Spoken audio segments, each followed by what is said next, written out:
This is the second to last video of my Hunter x Hunter analysis series that I've been doing. It's the 7th video in my analysis series, so if you haven't seen the other videos, definitely check them out before this one. As for this video, I'll be covering the 13th Hunter Chairman election arc. In this arc, we are introduced to several new characters, as well as seeing familiar faces from the prior arcs of the series. In addition to this is the first story arc where GON is pretty much non-existent. He appears later on in the arc, but his reappearance serves to wrap up his story arc. As the title of the arc suggests, this arc is about the election of the new Hunter Chairman, after the prior chairman Isaac Netero had passed away during his battle against Meruem in the prior arc, the Chimera Ant arc. The task to elect a new Hunter Chairman involves a group called the Zodiacs. The Zodiacs comprise of 12 hunters whose skills have been recognized by the prior chairman Netero. Among their members is GON's father, Jin. During this arc, the Zodiac members are gathered in order to run an election which will decide the new Hunter Chairman. While this is going on, a side story is occurring, where Killua is trying to help GON, who has been hospitalized after his battle with Pitou. GON is in critical condition, and in order to help him, Killua is enlisting the help of his brother called Alluka. Through using Alluka's dangerous but very helpful Nen ability, he aims to heal and revive GON, but Killua's efforts to help GON are opposed by his older brother Illumi, who has teamed up with Hisoka. Illumi doesn't want Killua to use Alluka's powers, due to the threat that they pose on Killua's own life and Illumi's life. I'll talk more about Alluka's powers later on in the video, but for now, let's begin my analysis of the 13th Hunter Chairman election arc.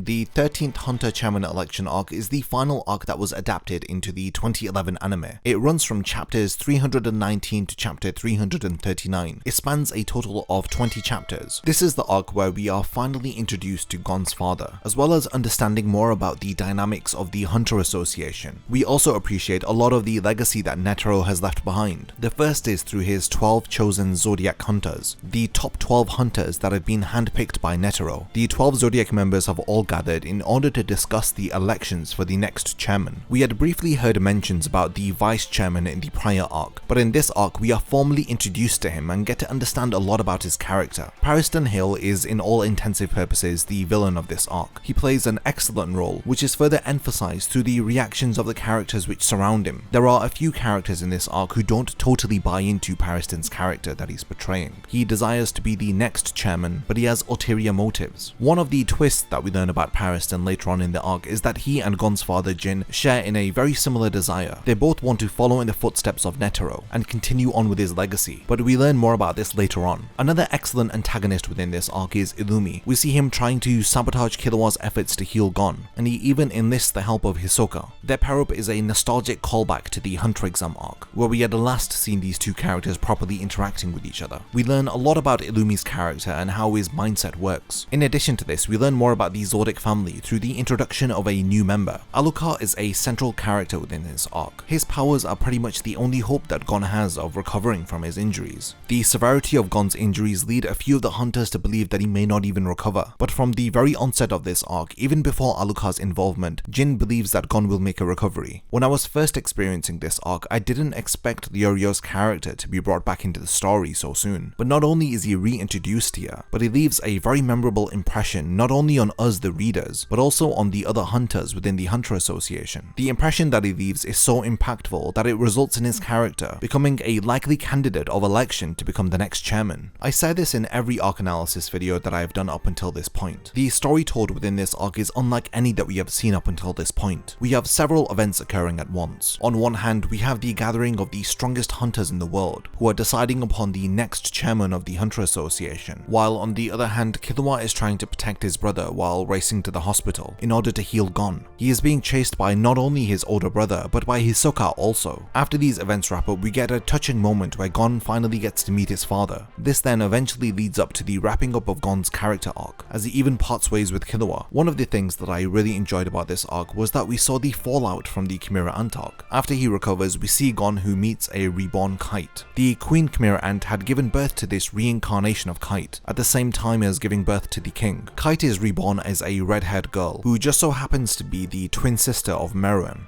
Gon's interactions with her helped to give him some very necessary closure, especially after the events that occurred during the Chimera Ant arc. He was not only made to feel emotional distress, but a great deal of physical injury which would have led to his death if Alluka didn't intervene and heal him. So at the start of the arc, when the Zodiac members all gather to discuss the elections, Pariston takes charge by volunteering to moderate their discussion. It begins by him volunteering himself to be the next chairman, saying that they can skip the elections. All of the Zodiac members, aside from Jin, who is pretty carefree anyway, appear to be angered by this suggestion. The Zodiac members make it clear that they would not vote for Pariston, so he cannot assume the outcome of the election, which he states would be heavily favoured towards him. They don't trust Pariston because in the 3 years that he has been the vice chairman, there have been 18 hunters that have gone missing. The average before Pariston had taken office was about 0.6 hunters per year. Ever since he became vice chairman, these numbers have increased by up to tenfold. While they are bickering, Jin out of nowhere nominates himself to be the next chairman, but the Zodiac members make it clear that they would not want to vote for him either, since he has a tendency of going missing for months to years on end. Pariston tells Jin that Gon might die, but Jin is pretty confident in his son and says that he isn't going to. Their meeting continues as they deliberate upon the best voting method for the election, which would be in line with the necessary requirements required for the position of the chairman, which requires 95% of all hunters to be voting. So the rules of the elections begin to be confirmed one by one, as the first rule states that all hunters have been nominated to become the next chairman, and every hunter is eligible to vote. The second rule is that if the winner of the first vote doesn't get a majority vote, then there will be a revote with the top 16 nominees, and every time there is a revote, the nominees will be reduced by half. Also, a particular vote will be redone if the participation rate is less than 95%.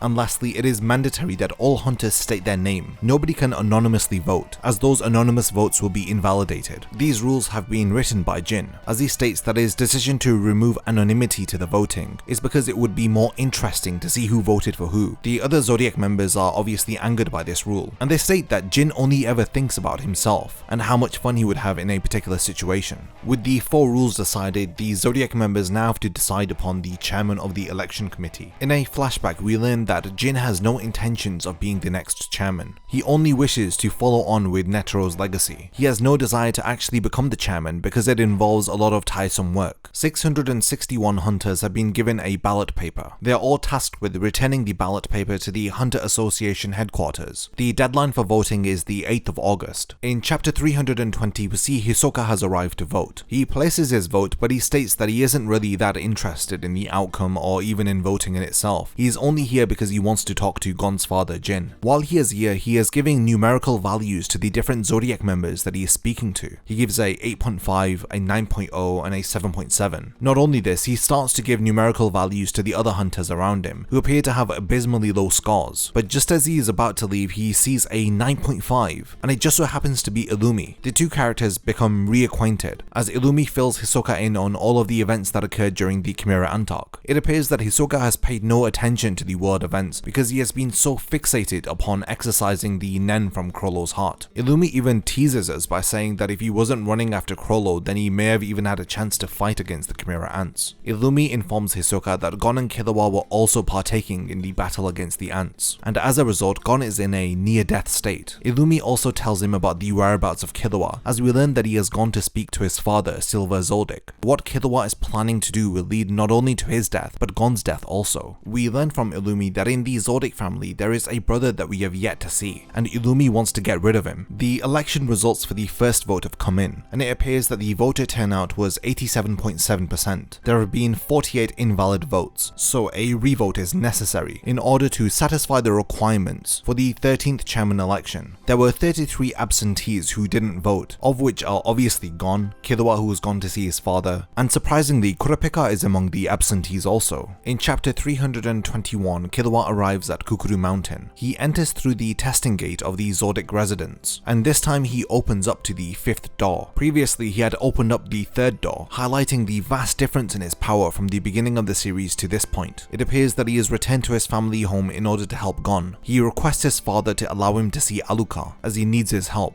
but his father refuses his request because it appears that nobody can control Alluka. But Killua disagrees and states that Alluka is family and not a tool to be used. Silver says that Alluka is not a human and he shouldn't think of him as family. Alluka is described as an entity that has come from another place. He is something that has come from darkness. Killua explains how GON had made a contract with his nen. It was so terrible that no mere exorcist can help him. The only way GON can be helped is if Alluka can grant a wish for him. Killua uses his father's words against him, as he states that he cannot abandon GON. The only way that he can save GON is through Alluka. If he was to leave GON to die, then isn't that the same as betraying him? If you remember in the Zodic family arc, Silver had made Killua promise to him that he would not betray his friends, and this is what ultimately leads to him wavering and allowing Killua to meet Alluka. In chapter 322, we get to understand how Alluka's wishes work. Killua and Alluka had spent a lot of time together when they were kids. This is until a butler reports to their mother that Alluka's face changes after you listen to 3 of her requests. Killua is forced to explain to his parents that if you do what Alluka says 3 times, then her eyes will turn black, and they only go back to normal after she grants you 1 wish. Alluka had told Killua that if she grants you 1 wish, her eyes turn back to normal, and if you fulfill 3 of her demands, then her eyes turn black. Killua and Alluka's mother demands that the butlers refuse all of her demands, no matter how small. The butlers agree to this. After one of the butlers, Mitsuba, refuses 3 of her demands, her body is entirely crushed. This is the consequence of declining Alluka's requests. When Alluka is with non-family members, he constantly pesters them for requests. If they decline 4 of these requests, then that individual is crushed and so is their loved one. It appears that Alluka doesn't ask for any demands from any of the Zodic family members. The Zodics use the butlers as experimental tools to test out Alluka's powers. After one of the butlers called Yasuha listens to Alluka's 3 requests, this butler asks Alluka to make her a millionaire. This results in a plane which is transporting money disappearing from its route, and it appears on top of the butler and Alluka. The money then falls from the plane, appearing to have fulfilled the wish. After this wish was granted, another butler was assigned to listen to all of Alluka's requests, no matter how great or small. It appears that after Alluka had fulfilled the wish of becoming a millionaire to this butler, her requests have become far more difficult to fulfill. And remember, if you refuse her requests 4 times, then you are killed. The first of Alluka's demands is for the butler's liver. Of course, the butler refuses, and then Alluka asks for the butler's intestines. Of course, this is also refused. Then Alluka asks for the butler's spine, and lastly, Alluka asks for the butler's brain. All 4 of these requests have been declined, so it appears that if you fulfill 3 of Alluka's demands, then you have 1 wish that can be granted to you, and it appears that there is no limit to these wishes. But if somebody asks a proportionally large wish, then the demands will be equally as large for the next individual that Alluka asks. Fans of Fullmetal Alchemist will relate to this concept of equivalent exchange, and this is exactly what is going on here. The consequence of the prior wish has to be fulfilled by the next individual who has demands asked of them. If you refuse her requests 4 times, then at least you and another individual that you love the most will die simultaneously. And if the prior wish had been a large wish, then there will be more casualties after Alluka's demands have been refused. The aftermath and the consequences of the butler's request to become a millionaire has killed 67 people so far. In chapter 323, we see Illumi explaining Alluka's powers to Hisoka. Illumi says that Killua is going to wish for GON to be healed. If he makes the wish and a stranger who encounters Alluka later has to pay the price for it, then there's no issue. But Illumi assumes that Killua will do the reverse. He assumes this because Killua has an actual conscience, and he doesn't want himself or GON to feel guilty of the consequences of this wish. Illumi states that Killua will make someone else request for the wish, and he will pay the price for the wish himself. He assumes that Killua is going to behave in this sacrificial manner. Illumi talks about the power and strength of the Chimera Ants, how they had forced Netero to use the poor man's rose, and how GON had made a contract that is described as worse than death in order to defeat Pitou. A wish that will reverse the effects of this contract will result in Alluka making almost impossible requests to be granted. Illumi rightfully assumes that Killua will not be able to fulfill all of Alluka's impossible demands. Even if he wanted to, these demands are going to be far more severe than giving up one's liver or one's spine. Illumi states that no matter what Killua does, it will result in the death of innocent people, because when Killua is unable to fulfill the 4 requests, then it will not only result in his death, but in the death of his loved ones, and the people that Killua has spent the most time with.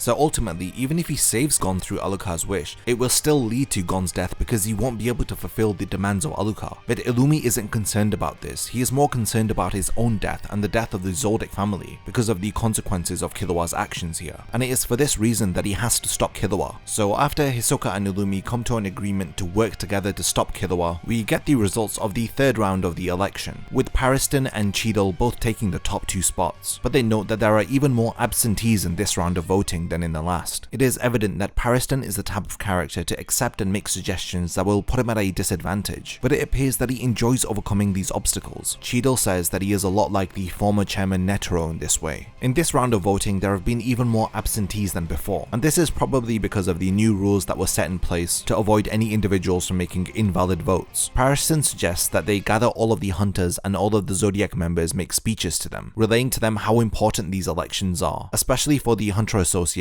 and the future of humanity. He suggests this in order to lower the number of invalid votes, and to lower the number of absentees who haven't voted in the elections. Meanwhile, while Killua is reunited with Alluka, we learn that he knows rules about Alluka that the others don't know about. Like for instance, the real Alluka refers to Killua by his name, whereas the alternative personality which exists within him called Nanika refers to Killua as brother. Killua ends up leaving the Zodic family mansion with Alluka after he threatens to kill his mother through using Nanika's powers. Killua doesn't believe that Gon can be healed through conventional means. He calls Morel and he relays information to him that he has a way that will guarantee 100% that Gon will get better. But Killua has a problem. He doesn't know how he will get to Gon's location with himself and Alluka safely. Then conveniently, he is accompanied by Goto and Canary, the 2 butlers from the Zodic estate. They are also accompanied by another pair of butlers, Subone and her granddaughter Amane. They have been ordered to assist Goto and Canary by Silver. In chapter 325, they leave the Zodic estate by car. It appears that at the hospital, all of Gon's friends that he has encountered during his journey have come to see him. And this of course is including Leorio. It appears that Goto has some conditions that must be fulfilled before Gon can be healed. This condition is that Gon needs to be the only person at the hospital, so there can be no doctors or patients there. Leorio adamantly refuses to do this, but Morel instead agrees to take care of this matter. Gon and his friends enlist the help of an exorcist who arrives to see Gon's condition, but after seeing Gon, the exorcist admits defeat and says that healing Gon is beyond her ability. Morel states that this was the only known exorcist within the Hunter Association and she had given up, so their only hope is to rely upon Killua to help Gon. Leorio leaves the safety and well-being of Gon to Morel, who will be Killua's contact. They have to simply trust that Killua knows what he is doing, and he has a surefire way to help Gon. Knowing that Gon has been left in safe hands, Leorio states that he has a lot of things to say to several different people. One of the individuals he desires to speak to is Kurapika, but he is unable to get a hold of him. We then see him stood in front of the Hunter Association headquarters. He arrives while the Zodiac members are giving their speeches to the other hunters, relaying to them the importance of the election and why they should be voting. Leorio raises his hand in order to ask a question to one of the Zodiac members. He just so happens to direct his question towards Jin. He directly asks him why is it that Jin won't visit his son, despite knowing the critical condition that Gon is in. For me, this is a very satisfactory moment. Finally, someone pulls up Jin on his questionable parenting. Jin avoids answering Leorio's question. He compliments the quality of Gon's friends, and even responds by asking Leorio a question of himself, whether if Gon had asked for his father to come and see him. This understandably angers Leorio because Gon is in no condition to even speak. Jin sternly watches Leorio as he overreacts. Out of anger, Leorio successfully lands an uppercut on Gon's father, much to the applaud of all of the hunters around him. After this emotional display, Leorio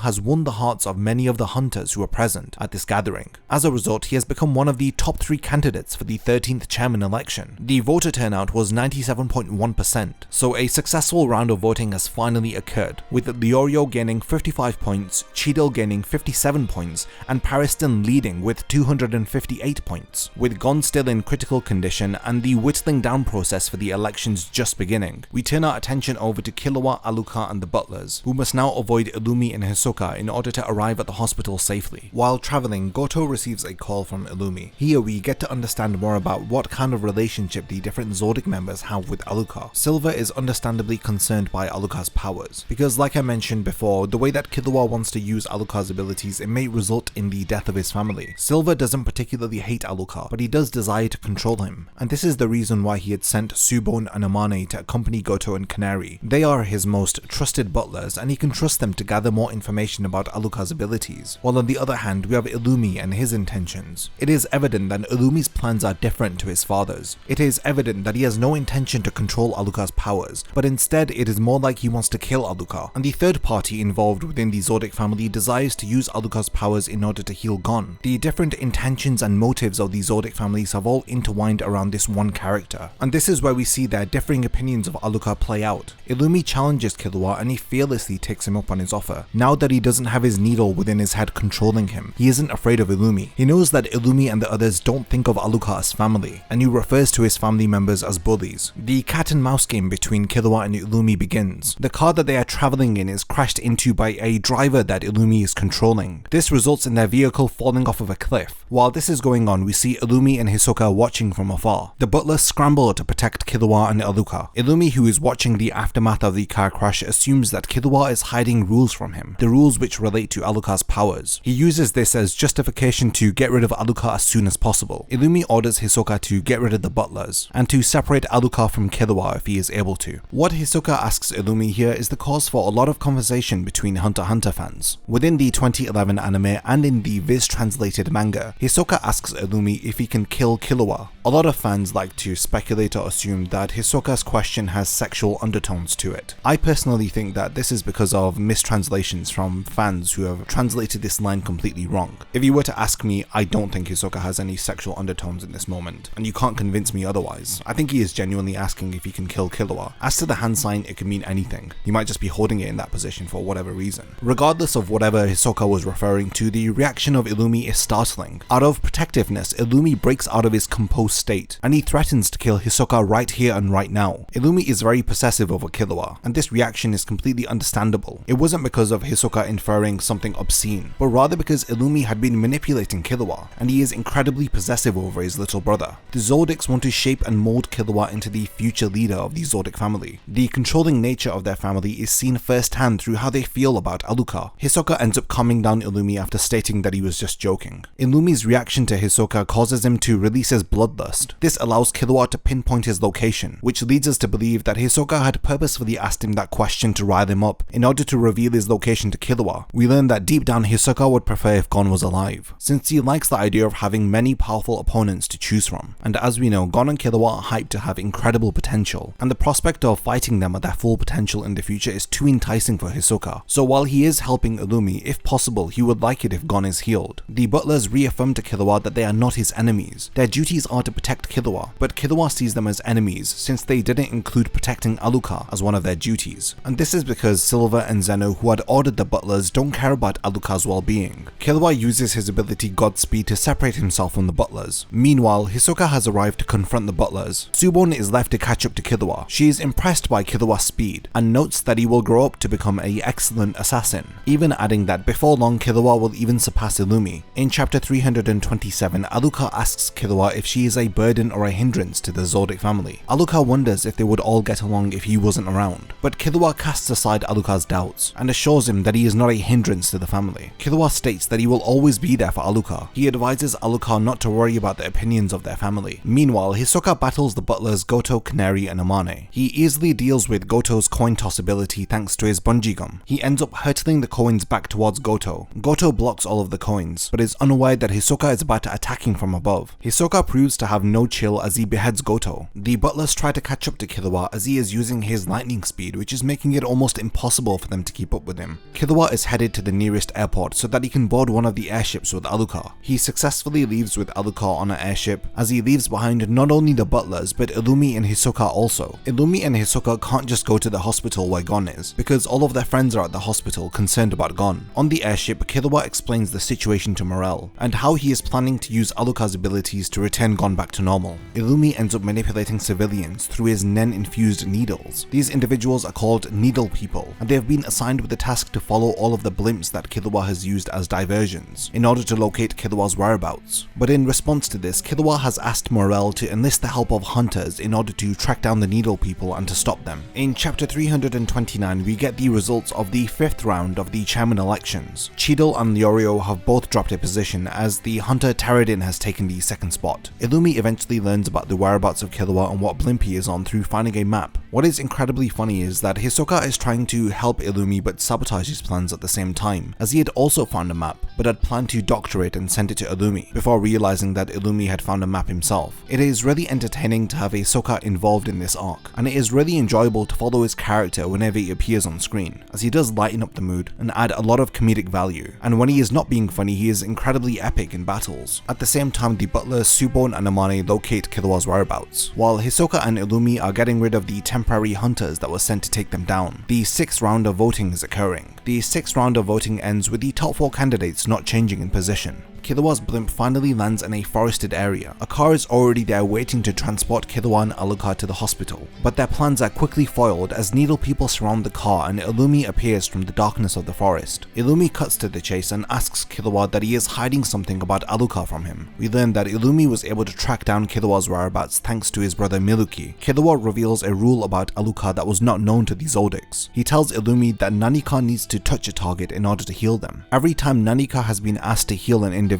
the demands that follow it are not cruel at all, and for this reason, Killua states that Alluka is not evil, he is kinder than anyone else. The real people who are cruel and cursed are the people who are making these selfish wishes. Killua further emphasizes that Alluka is not a tool to be used. Illumi realizes after Killua explains this new rule to him that maybe he is able to heal GON without hurting the Zoldyck family after all. Even after learning this new rule, Illumi is persistent that there is still information that Killua is holding from him about Alluka, and for this reason he will continue to pursue Alluka. Illumi ends up leaving after losing interest, while Killua thinks to himself that if he had revealed the last rule, then it would have resulted in Illumi putting a needle into his head again to manipulate him, so that he could in turn exploit this new rule and manipulate Alluka through her abilities. Meanwhile, we get the results for the 7th round of the chairman election, as the top 4 candidates are Pariston, Leorio, Cheadle, and Mizaistum. In chapter 331, we see Jin speaking to Cheadle, as Jin reveals to her Pariston's plans to prolong the elections until the Day of Reckoning. We learn that the day that Netero had blown himself up, the Hunter Association had sent 100 blimps to the palace. Jin reveals that they recovered the 5,000 cocoons that the Chimera ants had selected. The cocoons contain half-human beings that were created by the Chimera ants. All 5,000 of them have Nen abilities. Jin even assumes that they have hatched by now. Jin states that Pariston is planning to use them to have some fun. He further elaborates that the Day of Reckoning that he is speaking of is the date of the next Hunter exam. He leaves this information with Cheadle, assuming that she will become the next chairman, since Pariston isn't interested in winning, nor is he interested in losing. He is just here to have fun. As the 8th round of the chairman election continues, the remaining 4 candidates are participating in a Q&A session. It is also revealed that the 606 hunters that have gathered to watch the Q&A session will remain here until a chairman has been chosen. At the end of chapter 331, Killua and Alluka finally arrive at the hospital. At the hospital, friends and acquaintances that Killua and GON have made throughout their journey are waiting anxiously. These individuals include Bisky, Palm, Knuckle, Ikalgo, Hanzo, and even Melody. We cut away back to the elections as the 4 remaining candidates take the stage and make their opening statements to the hunters. Mizaistum sacrifices his position in order to prevent Pariston from winning, as he tells everybody who has voted for him to vote for Cheadle, while Cheadle states that everybody should vote for Leorio in her opening statement. When Leorio takes up the podium, he questions why is he here. Leorio states that if he were to become the chairman, then he would use the resources of the Hunter Association for his own personal gain. If he were to be elected, his first order of action will be to do everything that he can in order to save GON. Leorio feels guilty that he is even here, but even with his medical knowledge, there is nothing that he can do for GON right now. The sad reality is that GON is dying. Leorio feels guilty that he did not cherish GON as a friend.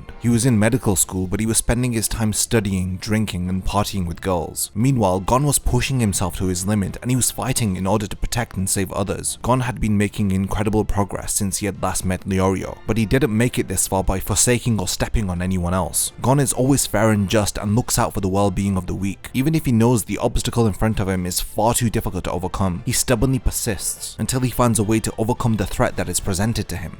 At the end of his speech, Leorio mentions how one of his friends is even risking his life to save GON. In chapter 332, Killua finally explains to Alluka that his friend is very sick, and he wants Alluka to make him better. In this moment, we find out about the rule that Killua was hiding from Illumi. The final rule is that the rules of Alluka do not apply to Killua. Killua ensures that this will be the final wish that he will ask, and he does so that Nanika will never be awoken again. So finally, Nanika appears and agrees to heal GON. This is the first time that we really get to see GON's condition. He is bedbound and covered in bloodied bandages. We really get to appreciate the consequences of Gon's actions when we see him in this critical condition. On top of this, we see the impact that he has left on other characters, through how Leorio gave an emotional speech about saving Gon, and even how Killua goes through all of these lengths and risks his life and even his brother Alluka's life in order to save Gon. Not only does he have friends that really love and care for him, he also has made acquaintances that he has left an impressionable impact upon. We have characters like Knuckle, Hanzo, and even Canary in the waiting room of the hospital, praying for Gon to get better. Meanwhile, back at the elections, the 4 remaining candidates debate with each other. You can really tell that Togashi enjoys these internal politics and exploring the dynamics of the election in regards to the percentages of hunters that are voting for each individual party. I do feel like the whole election portion drags on quite a lot. I mean, even Jin is seen to be falling asleep in the crowd. I would prefer if they just got on with it and elected the chairman already. When we cut to the segments which include discussions about the elections and who's voting for who, I just want to get back to the portion of the story that is really keeping me invested in the arc, which is to see Killua using Alluka's powers to heal Gon. In chapter 333, another round of voting for the election takes place. Meanwhile, we cut back to the hospital where Nanika requests for Gon's hand, and we get to see a glimpse of just how badly injured Gon is. He is literally skin and bones. You can see his exposed nerves and his veins. Nanika holds onto his hand and heals Gon. The aura that is emitted from Nanika while Gon is being healed is so powerful that all of the hunters in close proximity notice this large spike in aura. The results for the elections come in with Leorio and Pariston taking the lead by the majority vote, which means that the final vote will be between Leorio and Pariston. The hunters at the election can even feel the aura that Nanika has emitted, in particular Pariston and Jin. While Pariston and Leorio are making their final speeches, they are interrupted by Morel, who with a tearful expression shows a thumbs up to Leorio. Gon arrives healed and fully recovered. Leorio has a huge emotional outburst as he expresses a great deal of relief, while Gon's father Jin has a more subdued expression.